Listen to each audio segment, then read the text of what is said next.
पहले महिलाएं घर से बाहर नहीं जाती थी।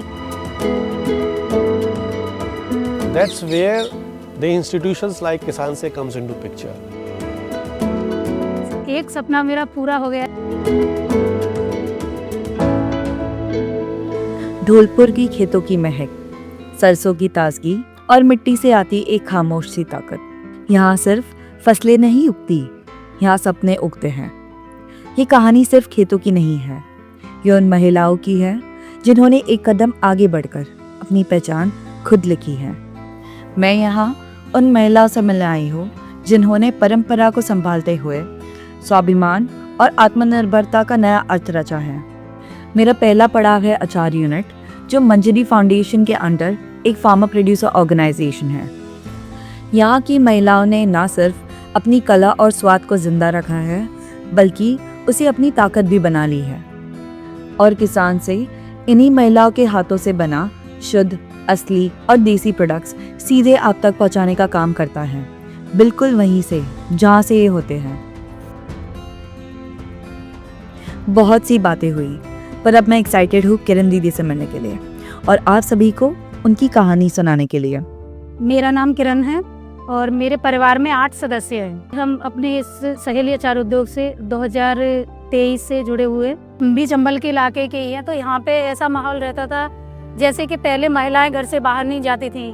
कोई भी काम था तो पुरुष ही करते थे, महिलाओं को जाने ही नहीं देते, क्योंकि डरते थे। महिला इतनी सक्षम नहीं थी तो वो किसी से बात कर पाए कि किसी से बाहर निकल के वो जान पाए कुछ। तो महिला को अंदर ही रखते थे, लेकिन महिला को जागरूक नहीं होने देते। चंबल की जो घाटी है ये अपने आप में काफ़ी फेमस भी रही है और इनफेमस भी है। फेमस रही है कि ये रेड स्टोन यहाँ से मिलता है।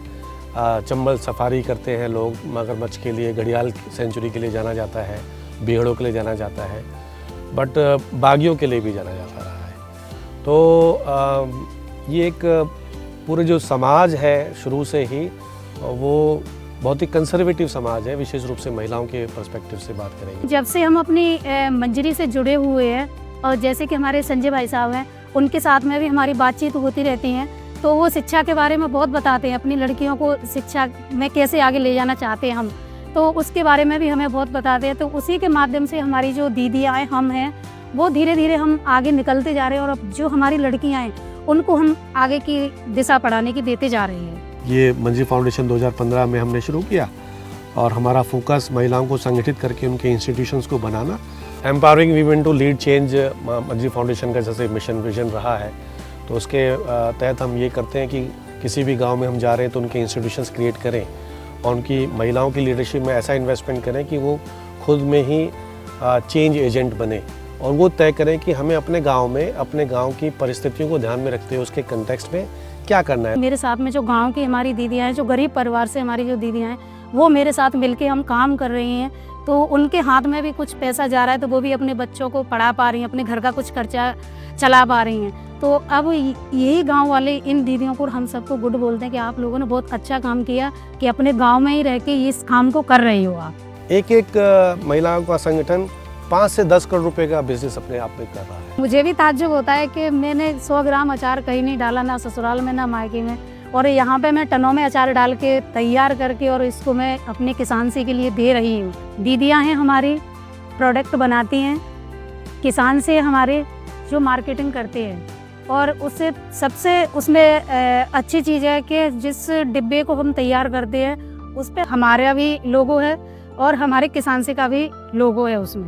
That's where the institutions like किसान से comes into picture, कि जहाँ पर आप बहुत ट्रांसपेरेंट तरीके से एक आपस में अनुबंध करते हैं कि किसानों को जो उनका जायज़ मुआवजा मिलना चाहिए उस पर काम करने का प्रयास करते हैं। किसान से किसानों के प्रोडक्शन की जो इंस्टीट्यूट्स हैं, प्रोडक्शन यूनिट्स हैं, उसको भी वो रिकग्नाइज करें। तो ये को ब्रांडिंग है। बेसिकली को ब्रांडिंग का मतलब ये कि किसान से अपना अलग ब्रांड नहीं है, किसान भी उसको ओन करे और किसान से किसानों के खुद के जो एंटिटीज़ हैं उसको भी को ब्रांड करके प्रेजेंट करें कि भाई this is the brand, this is the institution we are working with. को ब्रांड और को प्रॉफिट, ये बड़ा विचित्र ही है, ये आपको कहीं दुनिया में ऐसा नहीं मिलेगा। This is a partner which is unique in the sense कि जहाँ पर आपको एक कमिटेड डेट्स पर जो कमिटमेंट किए गए फार्मर्स को उसके हाथ में पैसा पहुंच रहा है। प्रॉफिट शेयरिंग है कि किसानों का जो इंस्टीट्यूशन प्रोड्यूस कर रहा है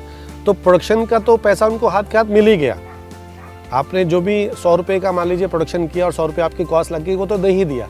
उसके बाद ये भी समझ है, आपस में अनुबंध है कि मार्केट में बेचने के बाद उसकी कॉस्ट जो भी लगेगी उसको आप काट दीजिए, तो 50% किसान से के पास प्रॉफिट रहेगा और 50% goes back to the institution and that profit also goes back to the individual share holders, that is women farmers. एक सपना मेरा पूरा हो गया, जैसे कि मैं रोजगार से जुड़ना चाहती थी, तो एक तो मैं रोजगार से जुड़ गई, ये मेरा एक सपना पूरा हो गया। इससे हमें महिलाओं को बहुत फायदा हो रहा है और हमारी जो दीदियाँ हैं वो आत्मनिर्भर हो रही हैं और आगे बढ़ के वो काम भी कर रही हैं।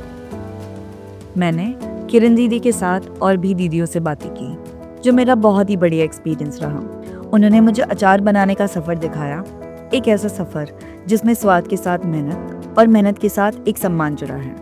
उन हाथों से बने वो स्वाद जो सिर्फ जुबान को नहीं, दिल को भी छू जाते हैं। ये सिर्फ एक लाइवलीहुड का जरिया नहीं है, ये एक दूसरे का हाथ थाम के आगे बढ़ने का भी सिलसिला है। धौलपुर में बिताए ये दिन वक्त के साथ और ख़ास होता गया। शाम ढल चुकी थी और तब किरण दीदी ने मुझे अपने घर डिनर के लिए भी इनवाइट किया। गांव का शुद्ध खाना, वो भी इतनी सादगी और अपनेपन के साथ। मज़ा तो आना ही था। शहर के बनावटी स्वादों से दूर ये देसी मिट्टी से जुड़ा खाना एक बिल्कुल नया एहसास था मेरे लिए। ऐसा स्वाद मैंने पहले कभी महसूस नहीं किया। आज इन महिलाओं के साथ वक्त बिताकर मैंने समझा कि हमारा देश कैसे बदल रहा है, खामोशी से पर मजबूती के साथ। और दिल से किसान से का मकसद भी यही है, आपको भारत की असली कहानियों से जोड़ना और उन लोगों से मिलवाना जो मिट्टी के साथ अपना भविष्य भी संवारते हैं। तो जुड़े रहिए हमारे साथ दिल से किसान से।